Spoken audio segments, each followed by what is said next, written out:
กองประชุมเผยแพร่ระดับชาติขบวนการโฆษณาของอาเซียนเพื่อต้านการใช้ความรุนแรงทางเพศผ่านทางออนไลน์ภายใต้หัวข้อร่วมแรงร่วมใจกันเพื่อหยุดความรุนแรงต่อแม่หญิงและเด็กหญิงทุกคนผ่านทางดิจิตอลกองประชุมเผยแพร่ระดับชาติขบวนการโฆษณาของอาเซียนเพื่อต้านการใช้ความรุนแรงทางเพศผ่านทางออนไลน์จัดขึ้นวันที่8 ธันวาคม 2025 ที่นครหลวงเวียงจันทร์ภายใต้หัวข้อร่วมแรงร่วมใจกันเพื่อหยุดความรุนแรงต่อแม่หญิงและเด็กหญิงทุกคนผ่านทางดิจิตอลโดยการเป็นประธานร่วมของท่านนางพันจินดาเล็งสวัสดิ์รองประธานศูนย์กลางคณะบริหารงานสหพันธ์แม่หญิงลาวรองประธานคณะกรรมาการแห่งชาติเพื่อความก้าวหน้าของแม่หญิงแม่และเด็กท่านแก้ววิสุขโสรพมรองรัฐมนตรีกระทรวงเทคโนโลยีและการสื่อสารท่านบักติย่อกาดีโกรฟผู้ต่างหน้าองค์การสหประชาชาติกองทุนสำหรับประชากรประจำลาวมีบรรดาผู้ต่างหน้าจากกระทรวงองค์การกู้ร่วมพัฒนาองค์การจะตั้งสากลพร้อมด้วยภาคส่วนที่เกี่ยวข้องทั้งแบบซึ่งหน้าและออนไลน์เข้าร่วมท่านนางพันจินดาเล็งสวัสดิ์กาวากองประชุมการเผยแพร่ระดับชาติขบวนการโฆษณาของอาเซียนเพื่อต้านการใช้ความรุนแรงทางเพศผ่านทางออนไลน์ครั้งนี้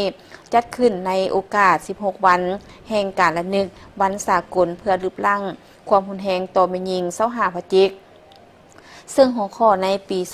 2025 แมนร่วมแรงร่วมใจกันเพื่อหยุดการใช้ความรุนแรงผ่านทางดิจิตอลต่อแม่หญิงเด็กหญิงเป็นหัวข้อที่สำคัญโดยเฉพาะในขณะที่ในโลกก็คือในขงเขตอาเซียนและประเทศลาวพวนประเสริฐหน้ากับสิ่งท้าทายทางในรูปแบบเก่าและรูปแบบใหม่ที่มาพร้อมกับความก้าวหน้าทางด้านดิจิตอลความรุนแรงต่อแม่หญิงก็คือเด็กหญิงสามารถเกิดขึ้นได้ทุกเวลาในทุกสถานที่โดยบ่จำแนกสั้นบรรณะเสื้อชาติศาสนาวัฒนธรรม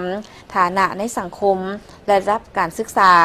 แม่หญิงที่เป็นกลุ่มเสี่ยงกลุ่มหมู่แม่นแม่หญิงที่ถูกยากแม่หญิงอยู่ชนบทแม่หญิงชนเผ่าแห่งงานเคลื่อนย้ายแม่หญิงที่อยู่ในสถานที่กักขังแม่หญิงพิการเด็กหญิงแม่หญิงที่มีอายุสูงหรือแม่หญิงอพยพที่ถูกส่งกลับประเทศในเขตที่มีการปะทะกันทางด้านอาวุธอิงตามการศึกษาของสากลเห็นว่าในทั่วโลกมีแม่หญิง1 ใน 3 คนเคยถูกความรุนแรง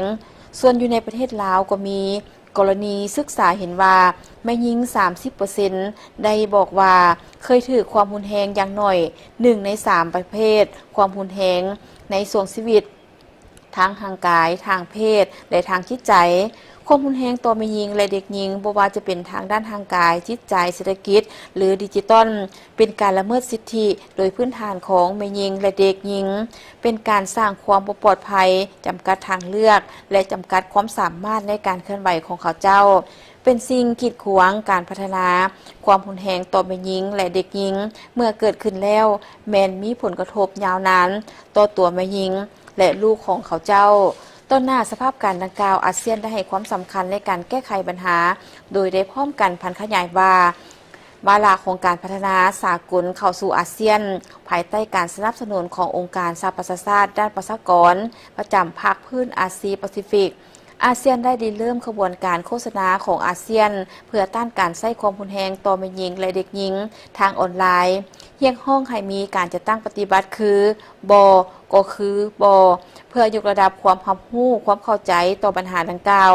ส่งเสริมพฤติกรรมออนไลน์ที่มีความรับผิดชอบและทั้งเป็นการเกี่ยมความพร้อมให้กับแม่หญิงเด็กหญิงและผู้ที่พบเห็นเหตุการณ์รวมทั้งผู้ชายและเด็กชายให้รู้วิธีรับมือที่ถูกต้องเช่นการรายงานการขอความช่วยเหลือหรือให้ความช่วยเหลือทันเวลากองประชุมครั้งนี้เป็นการพันขยายเข้าสู่ขบวนการโฆษณาของลาวซึ่งแสดงให้เห็นถึงมุมความมุ่งหวังในการสร้างพื้นที่ดิจิตอลที่ปลอดภัยและเป็นประโยชน์ยิ่งขึ้นพร้อมนี้บรรดาผู้เข้าร่วมได้รับฟังการนำเสนอเกี่ยวกับขบวนการโฆษณาของอาเซียนเพื่อต้านการใช้ความรุนแรงผ่านทางออนไลน์ทางเพศเอกสารและวิดีโอได้ร่วมกันปรึกษาหารือแลกเปลี่ยนความคิดความเห็นนำกันตื่มอีก